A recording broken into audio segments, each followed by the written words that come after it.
Additional aids and services are available to individuals with disabilities.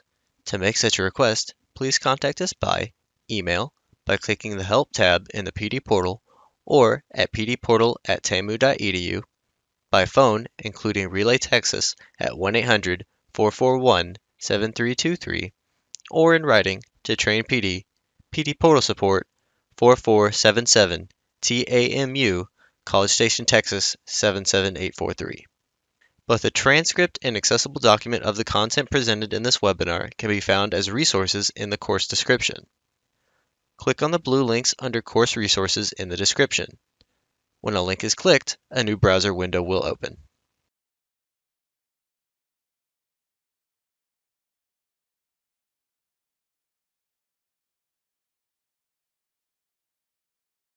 Welcome everybody to Introducing Disability Laws, What It Means for AEL Providers. I'm Anne-Marie Molinari-Sanders.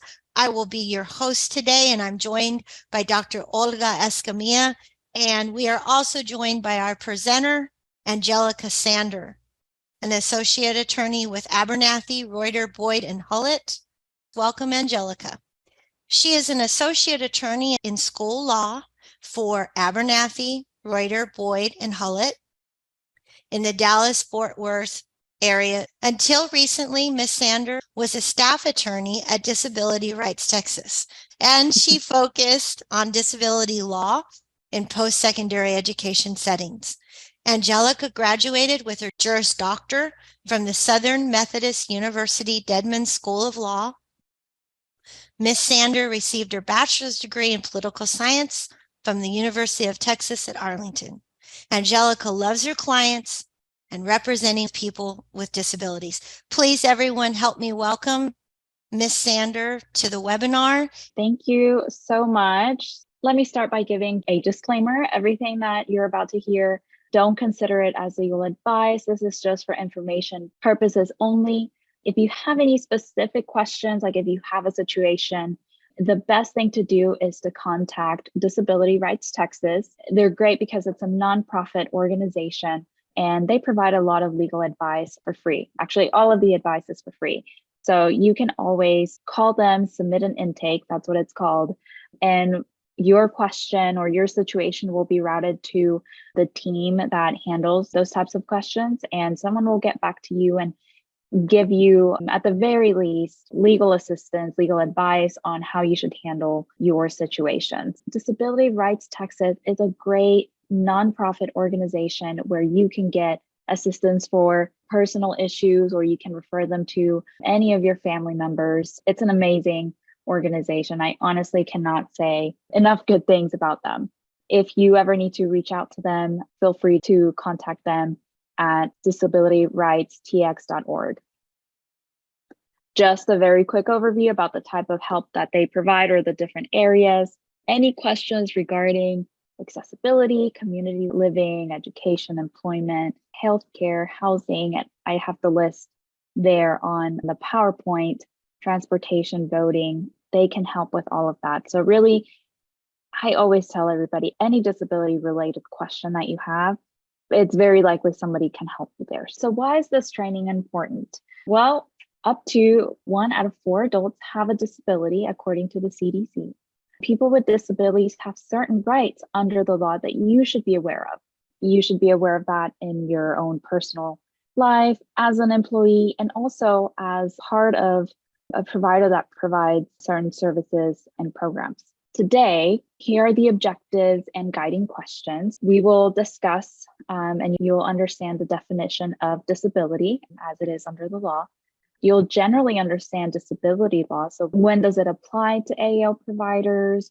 What are the duties of AEL providers under these laws?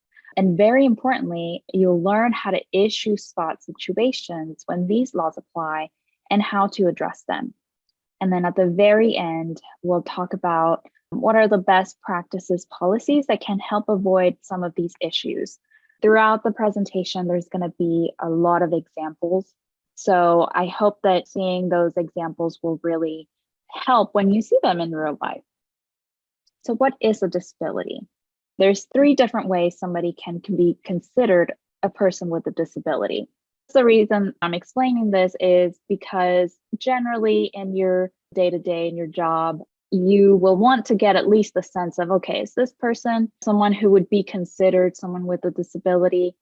And if you feel like yes, then that's when that should trigger, okay, this person, disability law applies, and we'll talk about what all that means. But generally, number one, person with a disability is a person who has a physical or mental impairment that substantially limits major life activities. Number two, has a record of such an impairment. And number three, or is regarded as having such an impairment. As you will notice, number two has a record of such impairment. And the reason I'm going out of order, you'll see in a second. Number two references medical records, someone who has medical records of such impairment. But then there's times where people might not have medical records. They might have an IEP. They might have a letter from a mental health provider, not necessarily a doctor. And all of those things will count. In your day-to-day, if you feel like this person may have a disability, you just kind of go back and think about, does this person have records? If they don't, is it clear that they have a physical or mental impairment and whatnot? One thing I will say is it is not your responsibility to determine if a person really does have a disability. It's going to be left up to whatever records they can provide, but this is just for you to know. And if you'll notice that the definition is very, very broad. So there's definitely times where people don't even realize that they are considered a person with a disability and can be protected or are protected by these laws. Here's our first example. Kyle enrolled in an AEL program and self-discloses that he had an IEP while he was in high school. An IEP is an individual education plan. Few classes in, he feels like he can't keep up. Is he considered a person with a disability? An IEP, it's a record, so it's records that he has some type of learning disability or some type of disability. So even if he doesn't have a doctor's note, that's okay. So yes, as I was doing some research for this, I was doing some historical research, and I thought that some of this was really cool. So I know you didn't sign up for a history lesson, but bear with me. So back in the 1800s, that is the earliest records that we have of organizations existing advocating for people with some type of disabilities. Now, in the 1930s, groups of people with physical disabilities formed during the Great Depression. Now, as you can remember, there were barely any, if any, safety regulations in the workplace. I mean, people were getting injured all the time and essentially ended up with physical disabilities. So those groups started forming in the 1930s. In the 1940s, there was a wave of groups created to advocate for psychiatric patients. Around this time is when the medical field was starting to experiment on different ways to address behavioral issues due to disabilities, some of them that we know now, like autism and many others. And that's when the very unfortunate type of therapies like electroshock therapy became a very common way to treat those types of disabilities. And so groups were created by the family members and those that still could advocate for themselves. In the 1950s, a wave of parent groups dedicated to finding alternative forms of care and education for their children. Around this time, as I'm sure you've heard, Supreme Court case law stating that separate facilities of education for children of different races was just not acceptable. And so that Supreme Court case was very, very important in later on supporting the argument that children with disabilities should not also be segregated and they should be in the most integrative setting as possible. And then in the 1960s and 1963, President Kennedy organized several planning committees to treat and research disabilities, which was the first time any president had really looked into this issue or even supported this issue. The 1970s was a very important decade. In 1973, the Rehabilitation Act was enacted, and this is the first law that we will talk about today. In 1973, Congress passed the Education for All Handicapped Children Act. It guaranteed for the first time that children with disabilities would be able to have a free public education. They were placed in separate classrooms at the time. And in 1977, Section 504, which is the specific section of the Rehabilitation Act that we will talk about today, was finally implemented. Starting with the first law that we'll talk about today, it's a federal law, so it applies to everyone in every state. Section 504 of the Rehabilitation Act. Section 504 prohibits discrimination on the basis of disability in programs or activities that receive federal financial assistance from the Department of Education. To provide some key words here, programs and activities that receive federal financial assistance from the Department of Education. That's the types of programs and activities this law applies to. You're probably wondering, how does that apply to AEL providers? Well, it does because the Department of Education funnels money to states. And so in this case, the Texas Workforce Commission receives funding from the Department of Education for adult education and literacy programs. And so then in turn, TWC will award funds to local eligible providers from what is a competitive grant process. The source of the money is what makes this law apply. And because the real source is the Department of Education, then it comes down through Texas Workforce Commission, and then it gets spread out through AEL providers. This law applies. So back to our history lesson. We skipped the 80s, but then moving on to the 90s was a very important decade. A broad bipartisan coalition of legislators supported the Americans with Disabilities Act, while the bill was opposed by many business lobbyists. The Americans with Disabilities Act was signed into law on July 26, 1990 by President George Bush, and it was later amended in 2008 and signed by George Bush's son in 2009. And that is the final version that we have of the Americans with Disabilities Act. The Americans with Disabilities Act has 5 different titles. Bolded here are the first 3 titles. Title 1 is employment, Title 2 is public services, and Title 3 is public accommodations and private entities. Very briefly, I will talk today about employment because all of you are employees. It is important. This is going to be more of like how this could affect you if you have a disability or your colleagues and whatnot. The employment part of my presentation is not really related to how it's affecting the people that you're serving through the services that you provide, but rather more employment. So Title I prohibits discrimination on the basis of disability. It requires covered employers to provide reasonable accommodations for applicants and employees with disabilities. What a lot of people don't know is applicants are also protected. So even if you don't have the job, but you applied or are applying for the job, you experience what you think is discrimination, you're still protected under the law. The accommodation's purpose is to help the person fulfill their core job functions, not to avoid them. All of that means is everybody that's employed, there's certain core job functions that you were hired to do. And accommodations are meant to help you achieve them despite your disability. So if your disability limits your mobility in a certain way, but you still have to walk a little bit for whatever reason, the accommodations is to help you be able to do that task that you were hired to do. One issue that I've seen a lot is sometimes people want to get out of doing certain core job functions because of their disability, and that is a harder issue. And then on the right, so reasonable accommodations, I give some examples here. For example, restructuring jobs, making work sites, workstations accessible, modifying schedules, providing services such as interpreters, modifying equipment and policies. Those are very broad examples of employment accommodations, but just something to keep in mind. Kyle wants to fill out a job application form. He has limited mobility in his hands due to his disability. Kyle tells Sally, the receptionist, that he is requesting as an accommodation for someone to help him fill out the job application form. Sally says they don't offer that type of help and tells Kyle to figure it out on his own. Would that potentially be considered discrimination.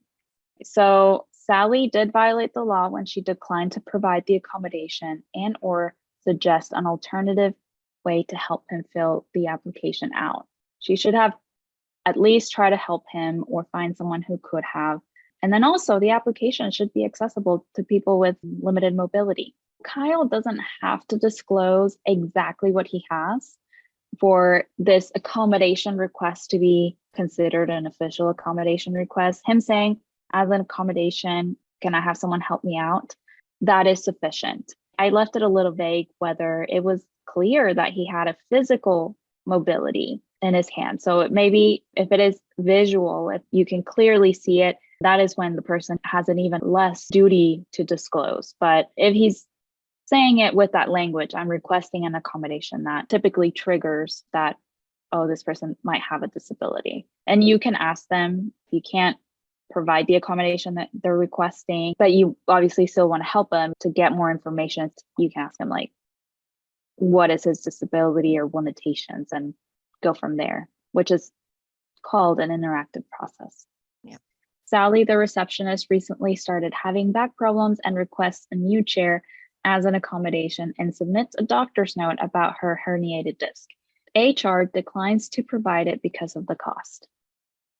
Would this be considered potentially discrimination? HR likely violated the law when they outright denied her request. HR had the obligation to consider alternative accommodations. They could assess if they already own a chair and see if that works. They could allow her more breaks for her to stretch. Cost alone should not be the deciding factor. Seems like a person with a disability, HR has the obligation to provide some type of accommodation. Even if it's not the one she's requesting, they still have to provide an accommodation.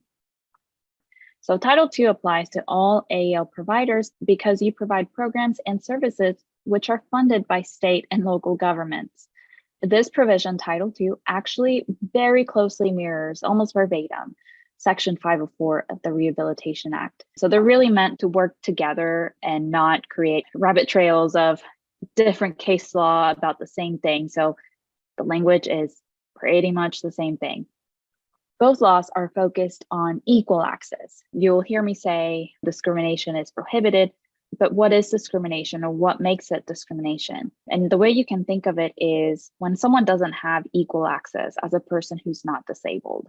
Just keep that in the back of your mind as you're wrapping your mind on all these concepts. And essentially, if you violate one of the laws, either 504 or Title II, you're very likely violating the other.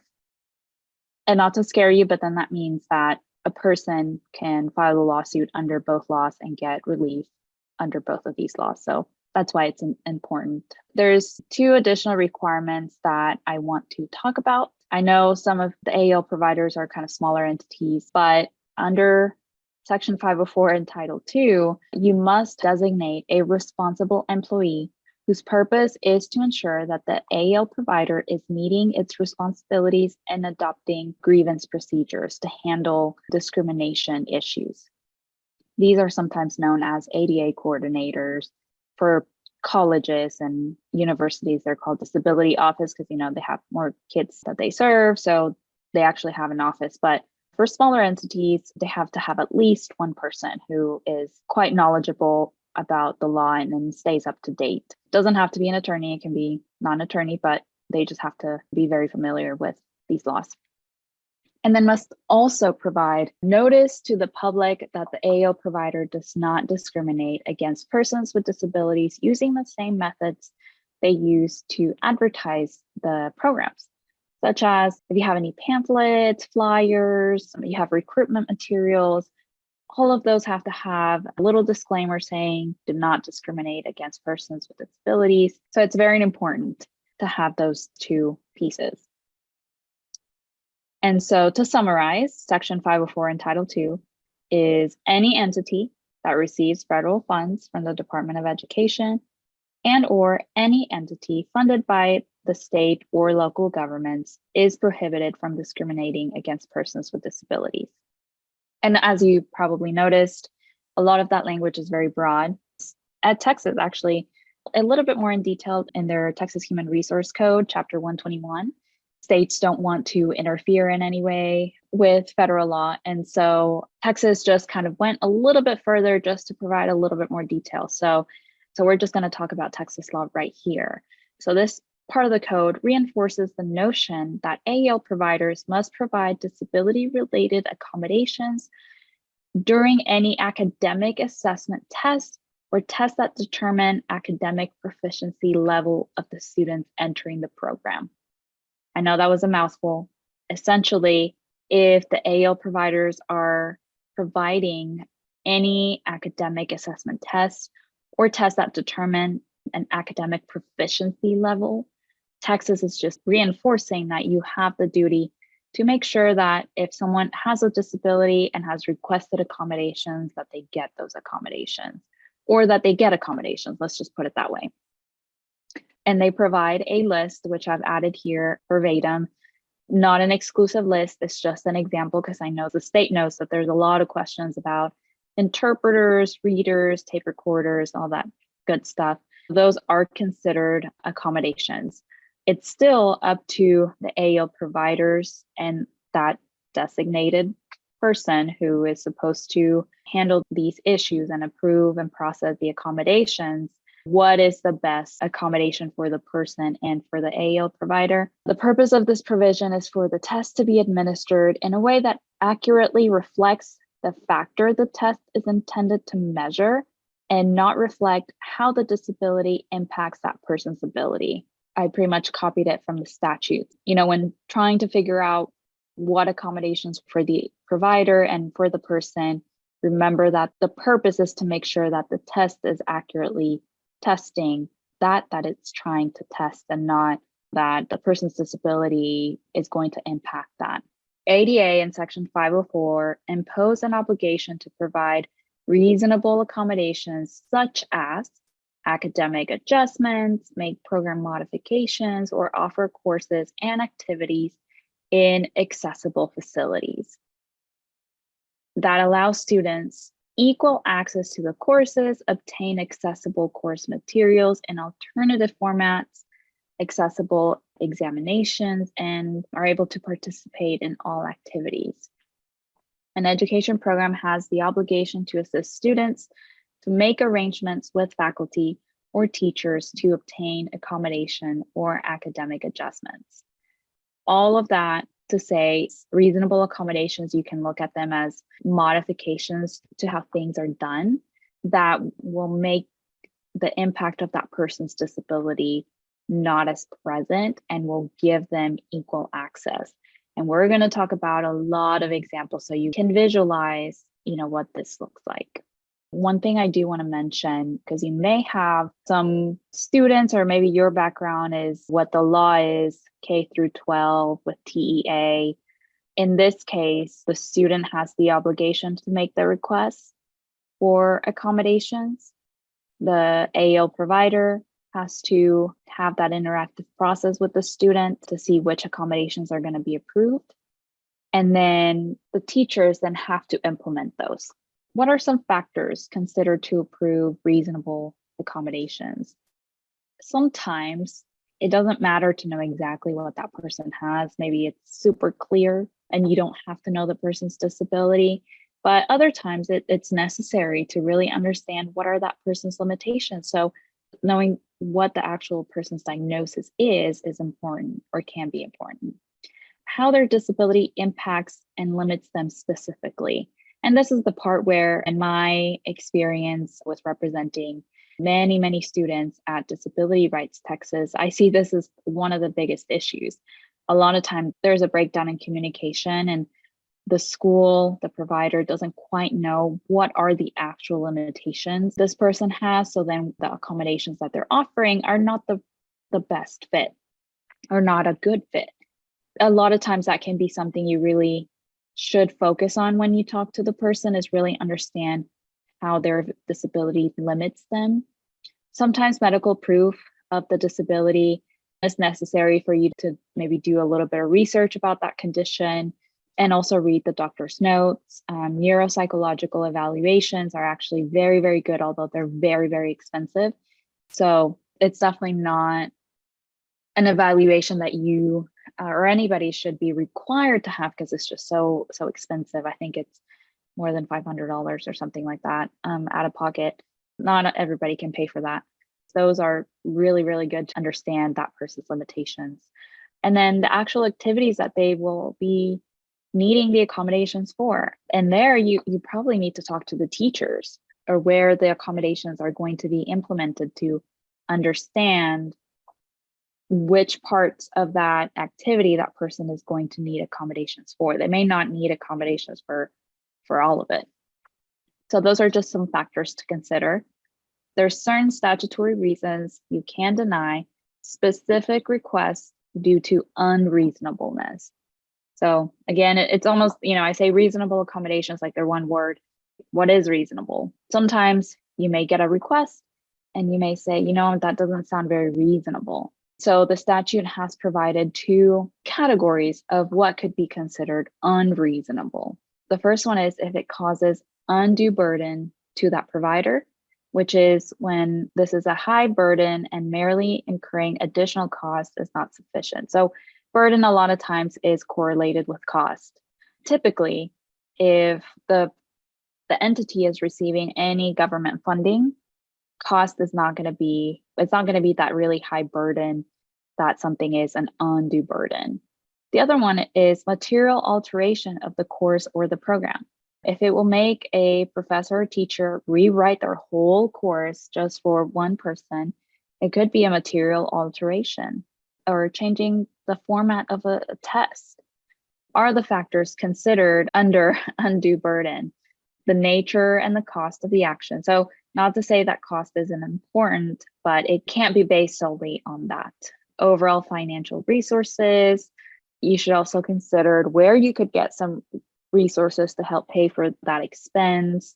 Any safety issues, definitely very, very important. Fundamental alteration is a modification that is so significant that it alters the essential nature of the goods, services, facilities, privileges, advantages, or modifications offered. Organizations are not required to change their policies, procedures in any way that would cause a fundamental alteration in the nature of how they operate or would cause direct threat to health and safety of others. These are very, very high burden to meet. But if you feel like there's an accommodation that is unreasonable, even if it doesn't meet that really high burden, but you feel like it's unreasonable, you still have the duty to provide some type of accommodation. It's okay if you deny it, but you have to provide something else, an alternative. I want you to take that away from this conversation, that just because the request seems unreasonable, and maybe it is, you still have the obligation to provide some type of alternative. That's how you can protect yourself and the entity from the person saying that you acted in a discriminatory manner. I mean, I guess I could still say it, but if it ever goes to any type of administrative complaint, that's how you protect yourself. And here are just some examples of accommodations, common ones that I've seen in my practice. Definitely not a limited list or anything, think outside the box for sure. So extra time, 1.5, 2, 2.5, even up to 3. Testing in a quiet environment. Providing ASL card and other interpreting services. Parking accommodation, moving the class to the first floor. Sometimes that can be really helpful for people who are in wheelchairs and whatnot. Seating accommodations, using paper and pencil during exams, using scratch paper, that sort of thing. So here is an illustration. So Sam has profound hearing loss and needs disability accommodations to have equal access to the information given in class. Sam is requesting an interpreter, either CART or an ASL interpreter. Is that a reasonable request? So potentially, yes. Some things you should consider: Sam's preferred method. Are there some activities, parts that Sam must have an interpreter for and maybe not others? I worked with a deaf client for almost 2 years, and Google has actually improved a lot their automatic transcription services. So this person who's completely deaf uses Google, which is a free service, and it works great for him. So his need for an actual cart, an ASL interpreter, like an actual person, is very, very rare. You can look at alternatives and consider SAM's preferred method. There may be reasonable alternatives that are more cost efficient. Is this undue burden because of the cost? No, unfortunately. Material alteration? No. When you deny an accommodation, you still have a duty. In my experience, a lot of schools would always forget. So your duty is to make the service accessible and provide equal access. To the core, that is your duty. So explore cost-effective options that make it accessible. If you feel like it's too costly, undue burden, and then continue the interactive process to really understand that person's need. Offer various solutions to the person. The worst thing you could do is deny and not provide any alternative accommodations. The worst thing schools could do was to deny an accommodation and not provide an alternative, because then that makes the argument very easy that the class is still not accessible or the material is still not accessible. And while that is happening for the period that the material or class is not accessible, it all counts as discrimination, ongoing discrimination. As soon as you get that accommodation request, the time starts ticking, because from the moment you have the request for the accommodations to the point that you can provide it, if during that time, however long that is, it can be days, it can be weeks, the person is attending classes and things are not accessible, it's technically discrimination. And sometimes you will have the duty to help remediate whatever that person lost during that time period. Here is an overall about what the law says. People with disabilities are a protected class. There's discrimination, general discrimination, in the sense of, I mean, you can discriminate against someone who's wearing a red shirt. Maybe you don't like people that wear blue shirts. That's still considered discrimination, but it's not something that is prohibited under the law. In this case, disabilities are a protected class, a protected group of people. And so that's why it is considered discrimination. People with disabilities cannot be denied or excluded because of their disabilities. 9 times out of 10, I can tell you, if there's any denial or if anybody's excluded, it's normally not intentional, or it's an indirect effect. And this still counts. Discrimination doesn't always have, depending on the type, and without getting too much into the legal weeds, sometimes the intention doesn't matter. What matters is whether that person, the effect of it, whether that person was excluded or was that person de facto denied something. So keep that in mind when you make your course. Will this have an impact of excluding someone unintentionally? Also, people with disabilities have the right to equal access to the same opportunities. And I will highlight a couple things. So they need to have the equal opportunity to be successful. And what that means is they have the same chances, yes, to be successful, but that doesn't mean they have to be successful. You know, it sounds kind of strange to say it, but just like in any class, there's always that chance you're either going to pass or you're going to fail. There's that opportunity to do both.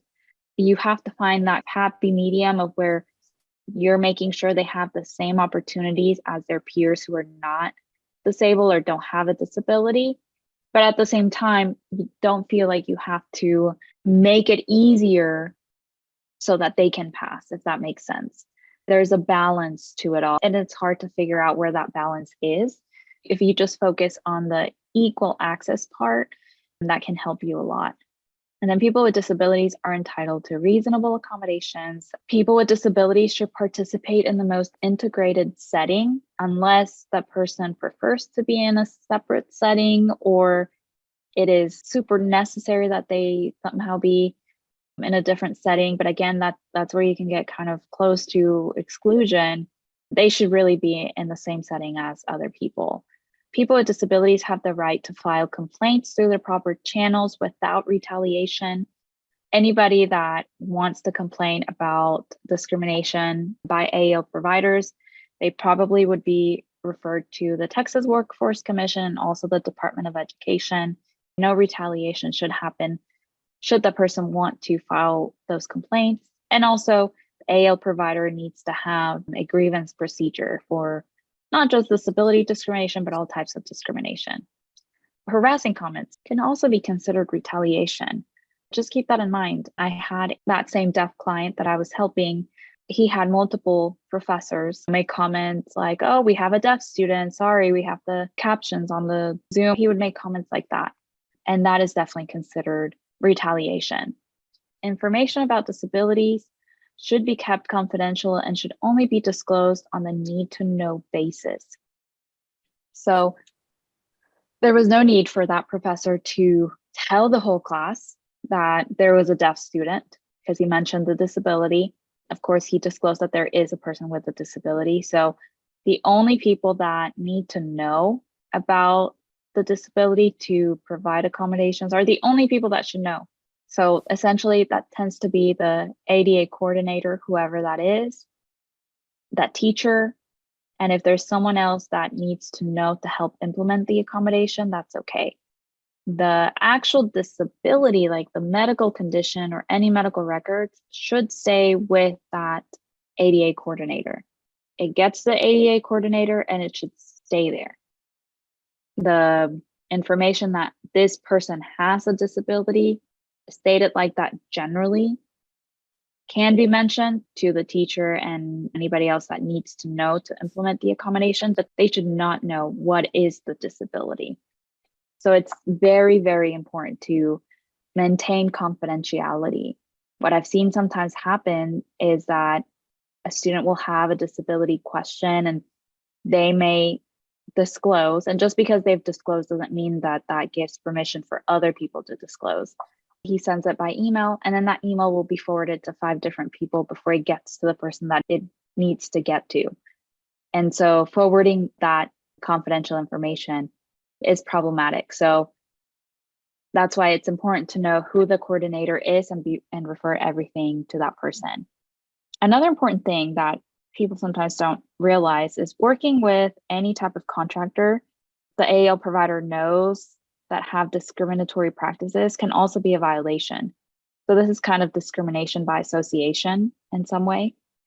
And I know this won't apply directly, but there was a community college that would advertise in their school programs and whatnot that a lot of their students would intern at this one private business. And that private business would discriminate against people with disabilities and discriminated against one of the interns who happened to be a student. And so then the school became liable too for that discrimination, even though they didn't have anything to do with it. So keep that in mind. Just to summarize, cannot limit a person with a disability from the enjoyment of any right, privilege, advantage, or opportunity enjoyed by others receiving the same aid, benefit, or service. Is there a time frame, immediately 1 week, 1 month, for accommodations needing to be in place? What is considered reasonable? No, there's nothing in the law that says there's a certain time frame. I can just tell you from my experience, the smaller the institution, probably the faster turnaround that needs to happen. Well, I guess it depends on how many people you serve or how many students you have and the volume. If you know it's going to take you a certain amount of time to process them, it's best to put the information on your website and say, make sure to request your accommodation a week before the class starts or something like that. The more communicative and transparent with your process you are on your website, the better it's going to be for you. Because even if it takes you a while, if you're communicating that so that the person can, anybody can see, okay, if I want to ask for accommodations, this thing says it's going to take 2 weeks, you're kind of protecting yourself in that way. If a student does not have an accommodation on file, does an instructor have the right to ask that student if they need them, if they notice they need it, and refer them to the disability coordinator? Professors or teachers can definitely ask if they see that there's a student struggling. They can definitely approach the student and say, hey, like, I see you're struggling in this part. It's okay to have like an open dialogue, stray maybe from asking too many medical questions, like about their medical history, but it can be more informative, and it could be like, hey, I see you struggling in this. I don't know if you have any learning disability, if you do or don't, but just so you know, if you were to have one or think you have one, you can contact our ADA coordinator. She or he could help you through that process. So it can be more informative in that way without asking too many questions. Texas law and the ADA guarantee the right of a person with a disability to be accompanied by a trained service animal in all public places. In Texas, the term assistance animal and service animal mean a canine, so a dog, that is specifically trained or equipped to help a person with a disability. The task that the service animal may perform must be directly related to the owner's disability. When accompanied by a trainer, service animals in training are afforded the same rights as trained service animals that are with a person with a disability. A service dog in training has the same rights as a trained service animal. And we'll get a little bit more about, what is a service animal. And you can deny a service animal if the animal is aggressive, as in it has shown signs of aggression, like you've seen it, or it has been reported, is overly disruptive. There's a history that this has happened. The person with the disability cannot keep control of the dog. For example, if it's not leashed, or the person just cannot control the dog, he's just jumping all over the place, running around, dragging the person around. If the dog is not potty trained, if the dog is not well groomed, as in if it reeks, smells really, really bad, or it's just shedding all over the place in a very, it's just not a groomed animal, not properly taken care of, can also be denied for that reason. The two questions are kind of very related to what is a service animal. A service animal is an animal that is trained to do a specific task. And so whenever you encounter someone who's claiming they have a service animal, under the law, there's only two questions that you can ask. And based on the answers is how you determine if this is a service animal or not. And so these are the two questions verbatim: whether the service animal is required because the person has a disability. So in that case, the person would say, yes, I have a disability. They don't have to tell you what they have. And what type of task or work the animal is trained to perform. A service animal, as I mentioned earlier, has to be trained in some way. And I'll just give you some examples. Sometimes I've had veterans who have PTSD. Their dog is trained to walk in front of them and turn the corner first, and let them know that it's okay, to turn the corner. There is no danger around the corner. That is a very specific task. So they should be able to tell you something as specific as that. Another example is the service animal could be trained to know when the person's going to have a panic attack. And so then the dog will stand up and put its paws on that person's chest and lick them or something. It has to be very specific. The person saying, yes, they're trained is not enough. They have to actually tell you the task that they're trained to do. Maria starts her ESL class and brings her service animal, dog Sadie. The teacher didn't know she would bring a service animal to the class. The teacher asks her the two permitted questions. Maria states that her dog is trained to detect when she's about to have a seizure and alert her. Does her answer make the dog qualify as a service animal? Does the service animal need to wear tags or a halter? No, they do not. They don't need to be identified, although a lot of people prefer that they are identified. They don't have to be. They don't have to be trained by some entity that trains service animals.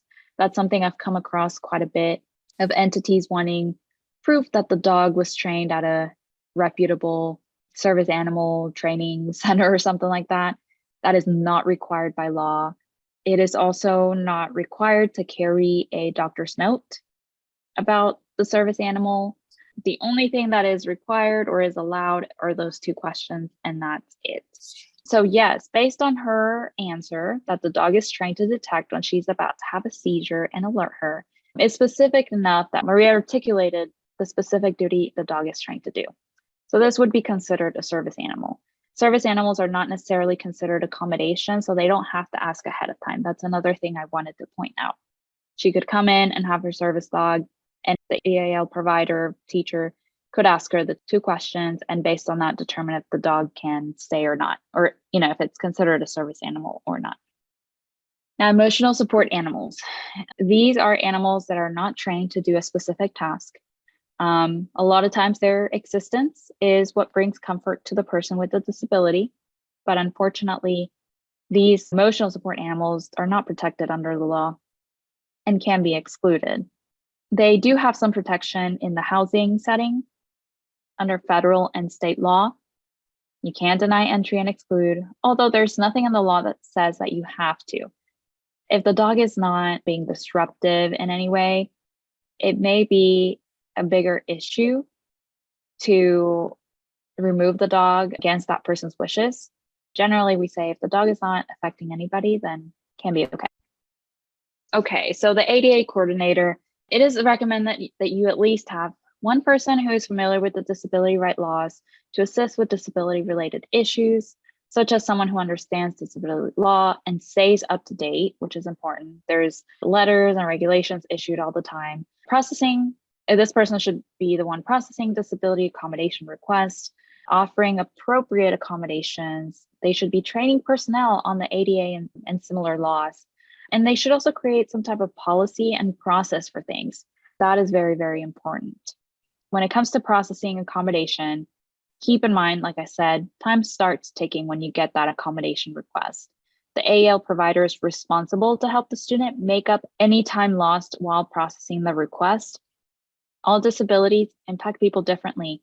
So don't assume that just because, there's 2 people with autism, the accommodations should be the same. What may work for some people will not work for others. Make your accommodation request process an interactive process. Having that conversation, a lot of times schools will meet physically or by Zoom with the person. And while this can take time and it may, make your process a little longer, it really does protect the entity in the sense of like they did their due diligence when making the determination of which accommodations should be approved. Ask the person to explain how his or her disability impacts them. Keep in mind that the disability may impact that person's ability to communicate effectively. So yeah, sometimes that can be an issue. So, and again, a little bit more about processing accommodation.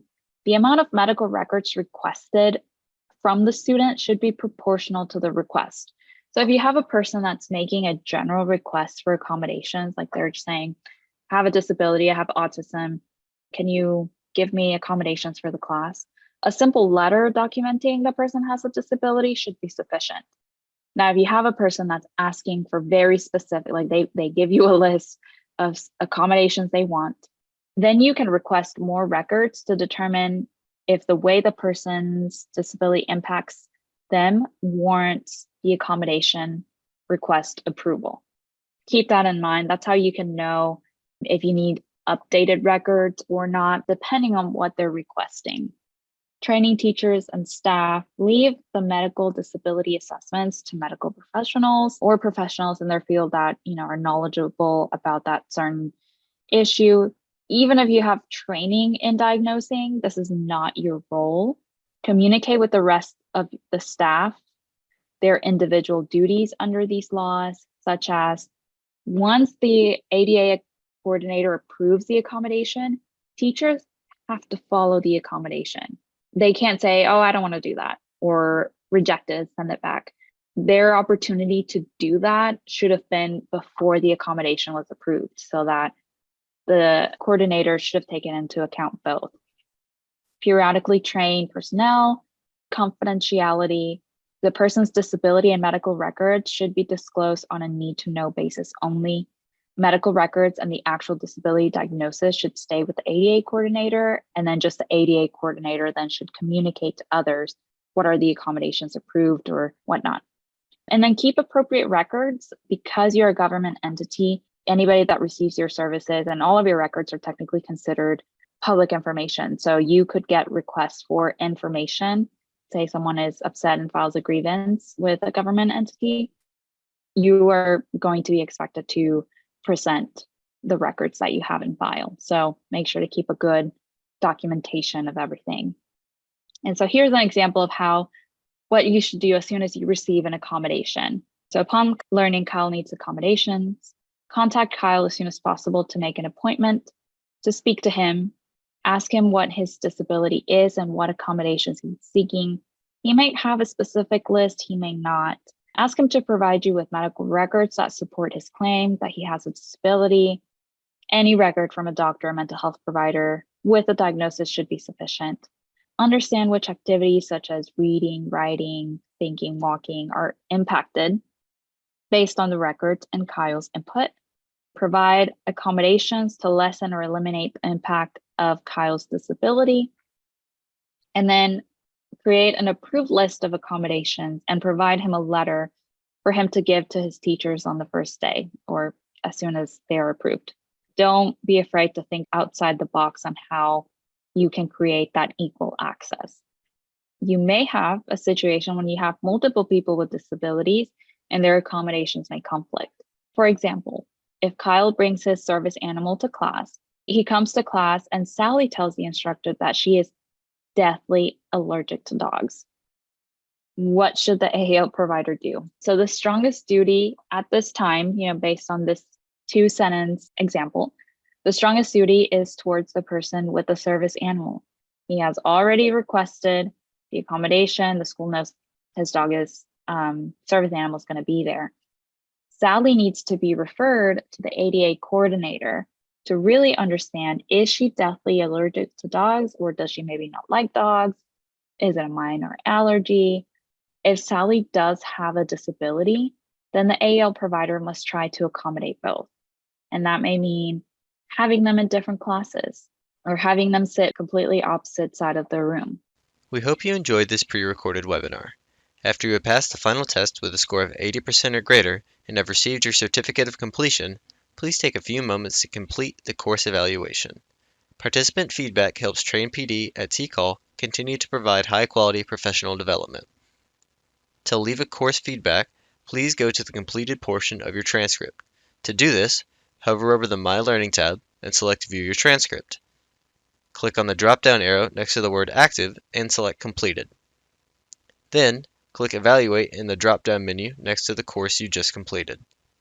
Please note that your feedback is greatly appreciated.